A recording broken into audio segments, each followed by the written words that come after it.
bago simula ng Royal, ang ginagawa ko yun nga, nag-aap ako ng trabaho. Pero yun nga, bago naman ako nag-aap ng trabaho, ako yung nag-work din before, pero sandali lang. Yung panahon na yun yung pinakamahirap na parang para sa akin. Yung time na yun, nag-aap ako ng trabaho.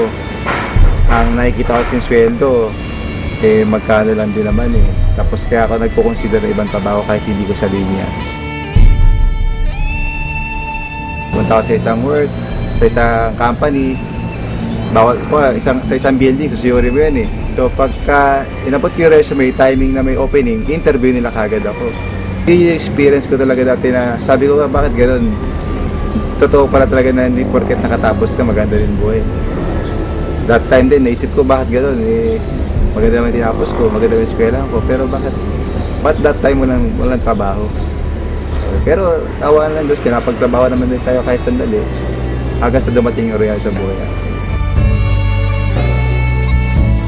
Nakatuwa at nagsimula ako noon, naalala ko 2006. So nag-join ako nung 2006 na yun, ginagawa ko lang to, kumbaga sideline lang. Pero nung doon ako, naintindihan ko kahit sideline pala to, kailangan kong seryosohin. Hindi ko na-expect na pwede palang, dahil doon sa sipag ng isang tao dito sa negosyo na to, pwede ka pa talagang umasenso dito, yumaman. Maliban sa yumaman, kung ano man yung pangarap na gusto mo, gusto ng pamilya mo, gusto ng mga tao na sa paligid mo, pwede pala mangyari.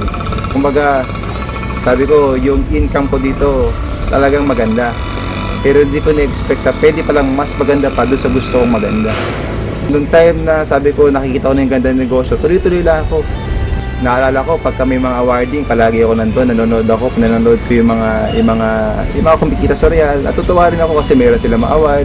Sabi ko, pwede rin kaya mangyari yun sa parang ordinaryong member kagaya ko, no? So, sumanak na lipas na ilang taon ko na rin sa Royal. Ako sa totoo lang, hindi ko naman in-expect na pwede pala maging number 1 Ang sa akin lang, dito ako sa Royal, gagawin ko to para sa pamilya ko. At dumating yung time, ito na pala, yung bunga ng trabaho, yung hirap, yung pagod, pwede ka pala mag number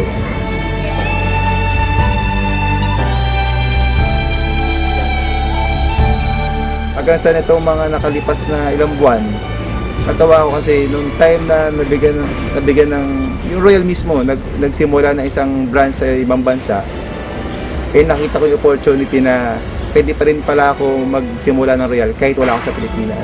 Sabi ko, ito na siguro opportunity para maidala ko yung negosyo ng Royal doon sa mga ibang kaibigan ko o kakilala ko sa ibang bansa. Naalala ko yung hirap namin dati kasi wala pa naman opisina yung Royal that time doon. Ultimo, madaling araw, nag-i-impake pa ako ng produkto kasi meron siyang kamag-anak na pupunta doon. Dinadadala ko pa yung produkto doon. Awa ng Diyos, yung opisina po natin sa Royal nagbukas na doon sa Dubai, sa UAE. Napakalaking bagay doon kasi yung mga tao, mga kaibigan ko na nagsimula ng Royal na naniwala sa negosyo ng Royal, ngayon nandun na po sila. Yun yung hanap buhay nila, yun yung pagkakakitaan nila. Yun na po yung sinasabi nga natin na additional income sa kanila kahit nasa abroad sila. Papasalamat po ko sa Diyos na dumating po yung oportunidad ng Royal. Dahil sa Royal, isa po sa naibigay po sa amin ng Royal is yung mga travel incentive. Ito po kung may nakapunta sa Europe, napunta kami sa Paris, sa Switzerland, sa Germany. Napakadami yung lugar na talagang kahit sa pelikula ko lang siguro siya napanood dati, pero nandun kami that time. Pero itong nakaraan lang, galing ko kami sa Brazil. Yung mga ganong bagay, sabi ko, yun yung mga hindi nababayaran ng pera. Pangalawa, dahil din sa Royal, dito ako napagpundar. Dito ako nakabili ng sarili kong sasakyan. Yung una kong sasakyan dito sa Royal is yung Mercedes-Benz. Yung Mercedes-Benz na SLK. Yung pangalawa, yung BMW. At yung pangatlo, yun nga yung Chevy Camaro. Maliban doon sa mga sasakyan na yan, ako masaya ako ngayon kasi nakapagsimula na ako, makalipat na dun sa bagong property. Last year, kumuha ko ng dalawang condo unit dito sa McKinley Hill, sa Taguig. Isang unit kasi doon, hindi siya bumababa ng 3M. Sabi ko, kakayanin ko ba talaga to?